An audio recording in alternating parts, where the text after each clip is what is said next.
Welcome to the Savvy Dentist Podcast with Dr. Jesse Green, the show where great dentistry meets great business. Listen in each week as we bring you an inspiring person who will share their story, ideas and business techniques to help you create a practice and a life you love. And now introducing your host, Dr. Jesse Green.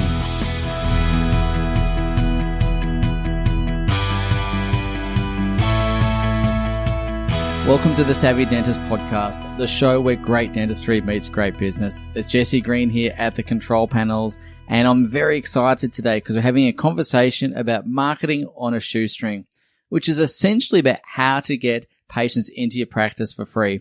We've got 10 key tactics I want to go through with you today. We're going to get granular. We're going to get into the nitty-gritty a bit, and we're going to give you a couple of things that are really practical that you can put into your practice today to ensure that your books are full. Now, before we do get into those 10 key points, I want to share with you a couple of public service announcements. The first is that if you're new to our podcast, welcome. It's great to have you here. And we'd like to introduce you to the sister group to this particular podcast, which is the Savvy Dentist Facebook group. It's a group for dentists only. And in that group, we have tools and training and other tips in there to help you create a practice and a life that you love. The second key resource, which is also free, that I want to bring to your attention is the Savvy Dentist app, which you can get on iOS at the Apple App Store and, of course, for Android at the Google Play Store. And on that particular platform, we share a lot of content, so there's a heap of free resources there for you to plug into. So when it comes to running a practice, I guess one of the most common things I hear from practice owners today is, I just want more patients. And I totally get that, but we also understand that having more patients is not just the whole puzzle, but it's an important piece of the puzzle. So as much as we need to look beyond patient flow to run a great business, we also understand that having patient flow is a critical part of that. So today I wanted to talk about marketing on a shoestring. So why marketing on a shoestring, you might be asking? Can't I just pay money and can't I just do this? Well, you can, for sure. There's no reason why you can't. But there will be many practices who might be wondering about the return on investment they're getting from their marketing, wondering, is it all worthwhile? There might be others who simply don't have the budget for marketing. So I wanted to offer 10 key things today for you guys to be able to put into your practice and generate patient flow now. So I'm going to go through these one at a time, and then at the end of the podcast, I'll put a list into the Facebook group as well. So the first thing that we can talk about when it comes to marketing on a shoestring is to post great content onto a blog. Now, I think every dental practice should have a blog, whether it's an audio blog, a video blog, or a text traditional type blog. It really doesn't matter, but a way of publishing content. And what you want to be able to do is to understand your ideal patient. What are the fears and frustrations that they might experience when they go to the dentist? What are their hopes and aspirations? And think about creating content that really resonates with that particular audience. And once you've created that content, we obviously want to make sure that we leverage that content through social media channels. So sharing that on your Facebook page, Instagram, whatever other social media properties you might have is a really good way of distributing that content. A couple of things around that. One of the key things we want to do is to understand that we want people to come back to the website. It's not really the goal to have people going off to Facebook because it's obviously very distracting on Facebook. Our goal is to get people coming back to the website. So if you think of your online marketing as a solar system, your website is the sun and everything revolves around it. So ultimately we create the content on our website, we syndicate it out to the various social platforms with the goal of getting people back to the website so it becomes a traffic source. So again, creating great content and syndicating it is really, really important. And I guess the emphasis on that is great content. And great content is written for a very specific audience and whom you're trying to obviously communicate effectively with. So that's point number one. Point number two, or tactic number two, is to really comment on other people's content and build relationships with them.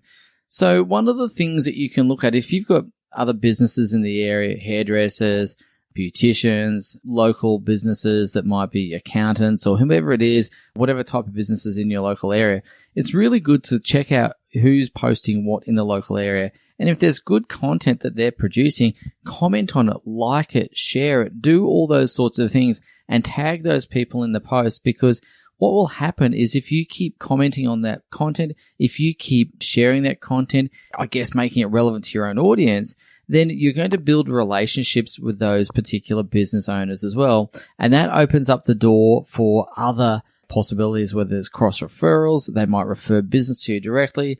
In any case, it's really good to build relationships with others. The third key thing that I would say when it comes to marketing on a shoestring is retain your existing customers. Okay, this is going to sound very obvious, and many of you will know I wrote a book called Retention because for the longest period of time, everyone was focusing on just getting new patients and neglecting the ones they already had. And it's a bit like going out to dinner with your significant other and checking out the pretty young thing on the next table or the handsome young thing on the next table and expecting your existing partner or spouse to not notice or care. And what we want to make sure of is that we continue to retain our patients. And we do that primarily through building relationships with our patients, because people like to do business with those whom they know, like, and trust. And so we need to be able to build a relationship, engender trust. And of course, alongside building relationships and trust, we need to build value for the next appointment so they've got a compelling reason to return.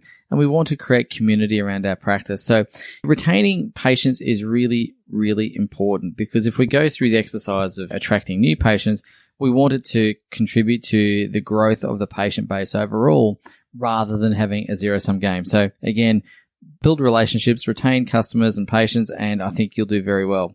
Now, the fourth thing I want to talk about is probably something that most people wouldn't necessarily think of as a marketing tactic or tip, but I think it absolutely fits in very, very neatly with marketing, and that is having a really good complaint handling process. Because if you've been in business any length of time, things go wrong. We're all human, we're all prone to error, we're all fallible, and so I would expect that from time to time there'll be a complaint in any business. And I really welcome complaints, because when someone cares enough to complain, it gives me an opportunity to fix it. And so really the key thing we want to try and do is to make it right. Whatever that means, we want to make it right. And of course, when things go awry, patients really care that you care. They want to know that you care. They want to see care. And they also want to know that it's not going to happen again. But if you get this right, there is a particular principle called the recovery paradox, which I've mentioned in previous episodes, and in fact, I was interviewed on another podcast about it. The recovery paradox is very powerful. Most people will accept that from time to time things go awry, but if you can recover that well, some of those patients become your strongest advocates and they become loyal flag wavers for your practice. And so if you can manage to recover the process well, you're doing very well, because as I said, you'll have patients for life. So having a complaint handling process, as well as some telephone frameworks to engage with the patient, is going to be a key part of that. I would say that one of the key things as it relates to handling complaints is to ensure that one person manages the process so that things don't get forgotten, things don't get dropped. So again, whoever receives that complaint in the first instance, the first person to touch it, should be the person to oversee the process all the way through. That doesn't mean they're the person doing all of the bits of the process, but it means they're just making sure that whoever else is involved is getting it done. So really, really important. So that was point number 4. Point number 5 is public relations. Now, PR is fantastic. You can get a lot of free PR. Sometimes people try to get PR when they don't have a good reason to get PR. But there are many, many different PR agencies out there. But a simple one that you could use in Australia, and there are others around the world that are equivalent. But the one in Australia is called Source Bottle. It's run by a lady called Rebecca Darrington, and it's a fantastic platform where media outlets are connected with experts. And I'd encourage everyone, if you've got a particular area of expertise, that you could register as an expert, and when the opportunity arises, you might be able to give an interview and so on and so forth. But utilizing PR, public relations, is really key, and it's a really good way of building credibility and authority in your space. So that is point number 5. Marketing on a shoestring tip number 6 is to generate referrals through word of mouth marketing. Now, we have a 4-step framework for this. I'll just walk you through very quickly. It's called the ESAR framework, ESAR, and I've written about it in my book. And the first letter E stands for earn the right to ask for a referral. And what that means is have a terrific customer experience. I don't mean just clinically, but I mean from the whole customer journey. And what that means is clearly you've got to have good clinical outcomes, but people want to feel noticeably cared for. They want to know that you're doing things consistently and well. So just as an example, if you have a patient come in and on day one, they come in and your team is really on their game and they get the coffee out, they do all the right things and so on and so forth. But next visit you come along and the coffee's missing and they go, oh, I was really hanging for that lovely coffee. Then we haven't been consistent. And then of course, if they come back the third time and the coffee's there, but the water's not or whatever it is, there's inconsistency in the experience. So we want to have an elevated customer experience, but one that is incredibly consistent. And so we want to make sure we're able to deliver on that promise all the time. So that's the E. S stands for setting the scene, and really setting the scene is letting patients know very clearly that we welcome referrals. Most patients aren't aware that we want referrals. Most patients, it's just not on their radar because our business is not necessarily any of their business. So it's not their job, frankly, to think about our business, and that's fine. And so we just need to give them a process or put in place a process to give them the awareness that we do, in fact, welcome referrals. And we can do that by FAQs on our website or a thing called a customer covenant, which is essentially we promise to do this and you promise to do that. It's been around forever and it's really effective. And again, I've written about that in my book. So again, it's about making patients aware that we want referrals. So the third part of that ESAR framework is A, which stands for ask. And having a framework to ask for referrals is really critical. It doesn't have to be long and convoluted.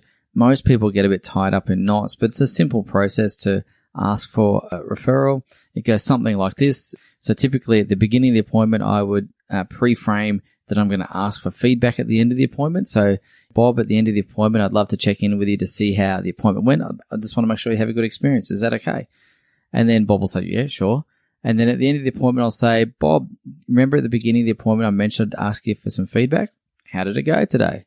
And Bob will say, yeah, good, hopefully. Or, if he doesn't, then that's instructive too, but I'm not going to ask for a referral at that point. But if Bob says something nice, I'll say, look, Bob, thank you so much for that. I really do appreciate your kind words there.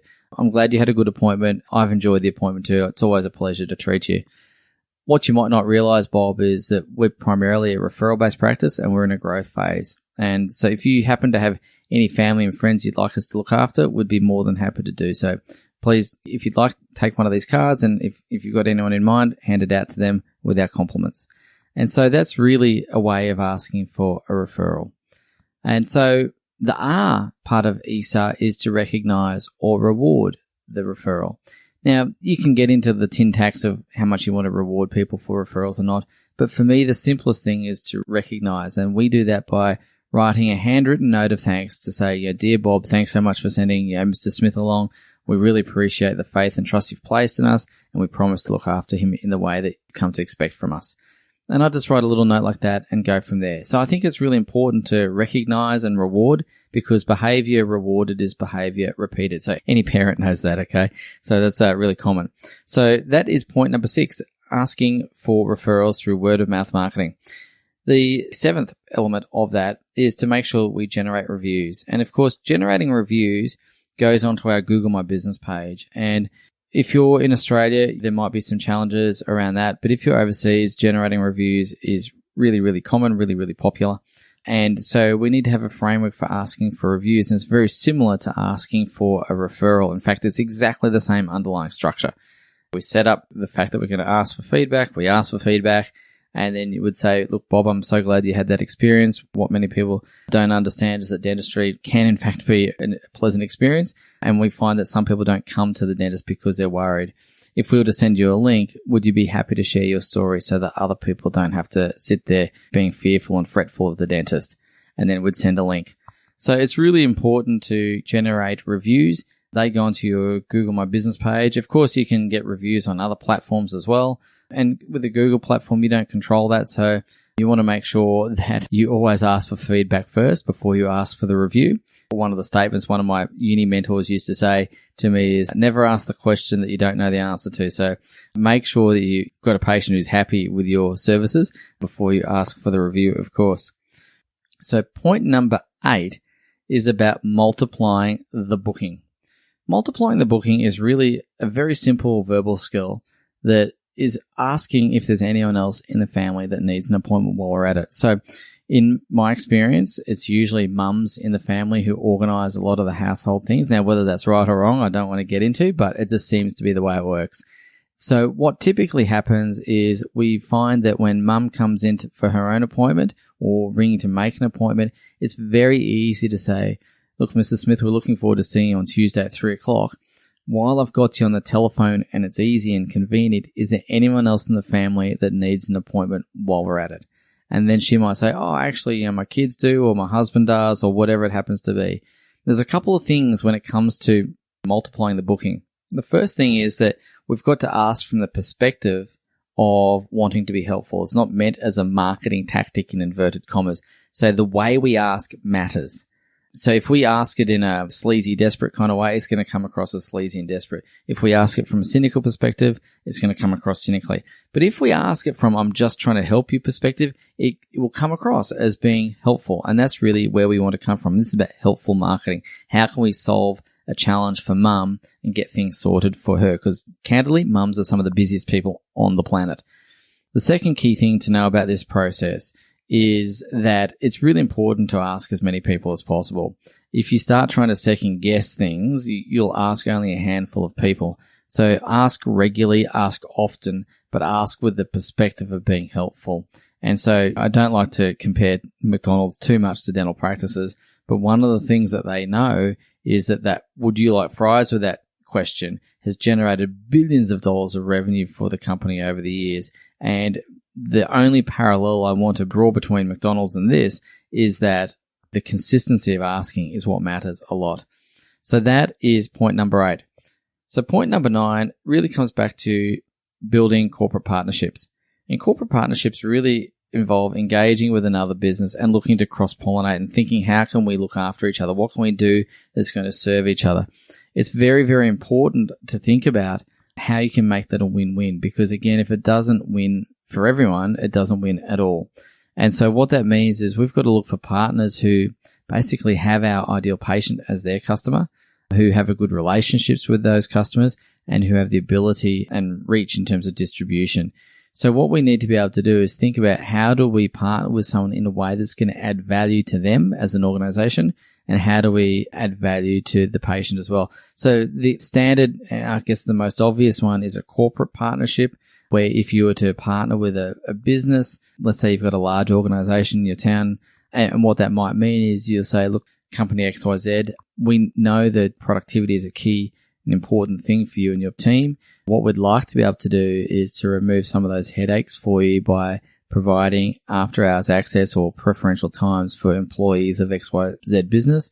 We're also happy to provide a corporate rate to your employees and their families. And what that means is that they'll get access to high-quality dental care at less than market prices, and at times they're going to minimize the impact in terms of productivity for your business. Is that something that would work for you? So, of course, that's just a quick overview, but having a corporate partnership can work very, very well, particularly if they've got, hundreds of employees on their books. You think about, even if you've got 10% of those or even 15% of those and their families, that adds up to a lot of patients over time, particularly when you then leverage that through word of mouth marketing and so on. And finally, number 10 is about networking. It's really important to build and develop your own network. And you can do that in a plethora of different ways. There's no one size fits all, and there's not only one way to do this. But just as an example, you could be engaged in community groups, whether it's Rotary or Lions, or if you want to join a business networking group like BNI, that's great, no problems at all. But really what we want in that experience is for you to be known for something, and we want you to build relationships with people in that group. Be known for something by delivering presentations and delivering content, and that will build your authority, that will build your trust. And so what will happen then is people will more likely come to you themselves and or refer others to you as well. So it's really, really important to do all of those things. So when it comes to marketing on a shoestring, there's a couple of key things I'll share with you, a couple of key caveats. And I guess really it's important to understand that simple is not the same as easy. The strategies I've just mapped out to you are simple. They're not rocket science. We're not splitting the atom, and they're available to every single practice out there. The sad truth is that perhaps less than 5% of practices will actually do it. And the reason for that is because it's not easy. And so it's simple to understand, not so easy to implement. And what it requires is initiative, And what it is going to require is rolling your sleeves up and just getting to work on it. The other key point I'd really make in terms of this is if you can combine those 10 things rather than picking one thing or two things out of that, it works very well when these 10 principles operate in tandem. And so very, very important to start thinking about how do I create a marketing plan, not just cobble together a bunch of ad hoc things. So again, I've gone tactical today, but I wanted just to encourage you to also think about who is my market, what's the message I'm trying to get to them, and what's the most common medium I can reach them in. It's that whole market to message match.